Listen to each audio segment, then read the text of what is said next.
দেখুন, আমাদের আয়ুষ্মান ভারত বলুন, উজালা গ্যাস বলুন, এরকম অনেকগুলো, বিশ্বকর্মা যোজনা বলুন, এরকম অনেকগুলো আমি পরবর্তীকালে ইন্ডিভিজুয়াল কেন্দ্রীয় সরকারি স্কিম থেকে কিভাবে পশ্চিমবঙ্গের মানুষকে বঞ্চিত করা হচ্ছে সেই নিয়ে অবশ্যই বলবো। কিন্তু আপনাদের জ্ঞাতার্থে আমি জানাই যে মোশন আন্ডার রুল 185-এ আমি একটি মোশন জমা দিই আলোচনার জন্য বিধানসভার অভ্যন্তরে বিরোধীদের থেকে।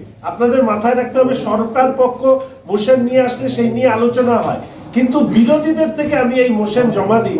সেই মোশনে পরিষ্কারভাবে আমি অনুরোধ করি যে পশ্চিমবঙ্গ সরকার আয়ুষ্মান ভারতে 70 বছরের যে ঊর্ধ্বে যে স্কিম মাননীয় প্রধানমন্ত্রী গ্রহণ করেছেন তার সাথে পশ্চিমবঙ্গকে যুক্ত করা হোক। কিন্তু দুর্ভাগ্য হলো এটা সত্যি যে এই মোশন নিয়ে এখন পর্যন্ত স্পিকার সাহেব কোনো তার কোনো রুলিং দেননি। এর ফলে এই মোশনের কি অবস্থা আমি জানি না। তবে আয়ুষ্মান ভারতে 70 বছরের ঊর্ধ্বে এদের প্রত্যেকের অন্তর্ভুক্তি নিয়ে কিন্তু সারা রাজ্যের মানুষ চান, এবং আমি বিধানসভায় বিরোধী দলের জনপ্রতিনিধি হিসাবে আমি সেই কাজটা কিন্তু করেছি। এরপরে আমি যেটা আপনাদেরকে বলি যে বারংবার আমি যে কথা বলেছি বা আপনাদেরকে বলার চেষ্টা করেছি যে মুখ্যমন্ত্রীকে আমি প্রচুর চিঠি লিখি। শুধু মুখ্যমন্ত্রী কেন, ডিপার্টমেন্টাল মন্ত্রীদেরকেও আমি প্রচুর চিঠি লিখি। এই প্রথম আমি মুখ্যমন্ত্রীর উপস্থিতিতে আমার বিধায়ক উন্নয়ন তহবিল, নর্থ বেঙ্গল মেডিকেল কলেজের দুরবস্থা, কাওয়াখালী মাটিগাড়ার গজলডোবা সহ বিভিন্ন জায়গায় জমি নিয়ে শ্বেতপত্র প্রকাশ করা থেকে শুরু করে শিলিগুড়ির যে উন্নয়ন সম্পূর্ণরূপে স্তব্ধ হয়ে গিয়েছে সেই বিষয়টি উল্লেখ করে আমি মুখ্যমন্ত্রীকে চিঠি এর আগে দিয়েছি। এর সাথে সাথে আমি এবার যেটা দিয়েছি সেটা হচ্ছে ওনার উপস্থিতিতে স্পিকার মহোদয়ের মাধ্যমে ওনার হাতে চিঠি, যেটা এই প্রথম। অর্থাৎ এতদিনে কোনো চিঠির উত্তর পাইনি, এই প্রথম ওনার উপস্থিতিতে, চিফ সেক্রেটারির উপস্থিতিতে, সারা বিধানসভার সমস্ত বিধায়কদের উপস্থিতিতে আমি একটি চিঠি দিই এবং সেখানে আমি স্পষ্টভাবে মুখ্যমন্ত্রীকে এই কথা বলি, মাননীয় মুখ্যমন্ত্রীকে।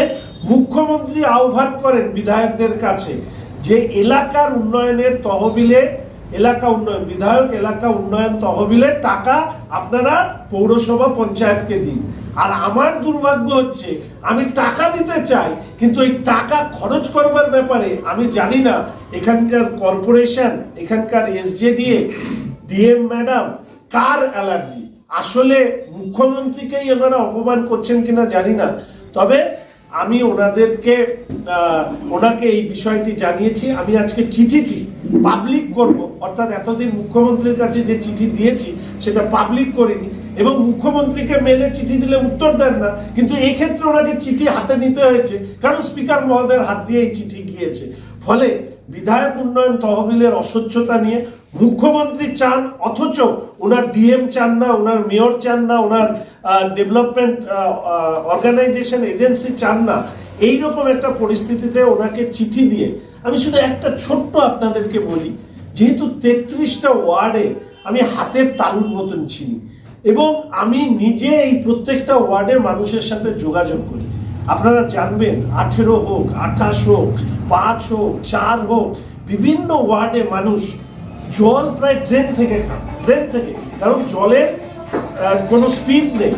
এর পাশাপাশি আরো দুর্ভাগ্যজনক, আপনারা প্রত্যেকে উপলব্ধি করবেন, কলোনির মধ্যে যে কুয়োগুলো আছে সেই কুয়োগুলো কোনোটা সংস্কার হয় না। সেখানে মহিলাদের যে স্নান করার জায়গা সেটা উন্মুক্ত। আমি এর আগে বলেছিলাম আপনাদের যে শিলিগুড়িতে মাল্টি লেভেল পার্কিং হোক, মাননীয় মেয়র সাহেব আমাকে সময় দেননি। এরপরে আমি বলেছিলাম শিলিগুড়িতে একটা জলাধার নির্মাণ বিধান মার্কেটের ক্ষেত্রে টাকাটা আপনারা নিন। এইবার আমি মাননীয় মুখ্যমন্ত্রীর সামনে এটা বলেছি যে শিলিগুড়ি শহরে কুয়ো পরিষ্কার করবার মতন টাকা আমাদের কর্পোরেশনের আছে কি নেই, যদি না থাকে তাহলে আপনারা আমার টাকা দিয়ে কুয়ো পরিষ্কার করুন। এবং আজকে আপনাদের মাধ্যমে মাননীয় মেয়র সাহেবের কাছে আমি অনুরোধ করছি যে উন্নয়ন নিয়ে দয়া করে রাজনীতি করবেন না। আমরা জানি যে কর্পোরেশনের শাসক দলের নেতাদের বড় বড় গাড়ি চলে, তাদের সম্পত্তির পরিমাণ হয়তো অনেক বেড়েছে, কিন্তু শিলিগুড়ির উন্নয়নটা স্তব্ধ হয়ে গিয়েছে, অনেক নাটকবাজি হয়েছে। আপনারা যদি উন্নয়ন করতে চান, এটা ঠিক যে এই অর্থ অতি সামান্য, কিন্তু আমাদের এই অর্থ বিধায়ক উন্নয়ন তহবিলের অর্থ আমরা শিলিগুড়ি কর্পোরেশনের অনেক ক্রিটিক্যাল গ্যাপ ফিল আপ করবার ক্ষেত্রে, বিশেষ করে কলোনিতে এবং মহানন্দা নদীর পাশ দিয়ে দেখবেন একটা পোর্শন প্রচুর লাইট, ওই হাইমার্কস লাইট, আমি এগুলো আবেদন করেছি বিভিন্ন কলোনির উন্নতিকল্পে এই টাকা দিতে চাই। মাননীয় মেয়র সাহেবকে আমি জানুয়ারি মাসের প্রথম সপ্তাহে চিঠি দেব এবং চিঠি দিয়ে ওনার কাছে জানতে চাইব বা ওনার পরামর্শ নেব। উনি আমার সিনিয়র লিডার এবং উনি দুবার মন্ত্রী ছিলেন। আমি চাইবো যে উনি আমাকে পরামর্শ দিন, আমি সহযোগিতা করতে প্রস্তুত। কর্পোরেশনের অভ্যন্তরে এই টাকা খরচ করতে চাই মাননীয় মেয়র সাহেবের পরামর্শ নিয়ে। এরকম নয়, আমার যা ভাবনা মেয়র সাহেবকে বলবো এবং মাননীয় মেয়র সাহেবের পরামর্শ নিয়ে আমি এই কাজ করতে চাই। সেই ব্যাপারেও আজকে আপনাদেরকে জানালাম এবং সাথে এটা জানিয়ে রাখি, যদি জানুয়ারি মাসে মুখ্যমন্ত্রীকে চিঠি দেওয়ার পরেও যদি দেখি সমস্যার সমাধান হয়নি, তাহলে আমি শিলিগুড়িতে নবান্নে কিংবা রাজভবন অথবা বিধানসভার সামনে অবস্থানে বসবো, প্রয়োজনে অনশনে বসবো। শিলিগুড়ির বিধানসভার উন্নয়নের জন্য টাকা খরচ করতে না দেওয়ার অভিযোগ করেছি। মুখ্যমন্ত্রী গুরুত্ব না দিলে এরপরে অবস্থান এবং তারপরে পরিস্থিতি না পাল্টালে আমি অনশনে বসবো।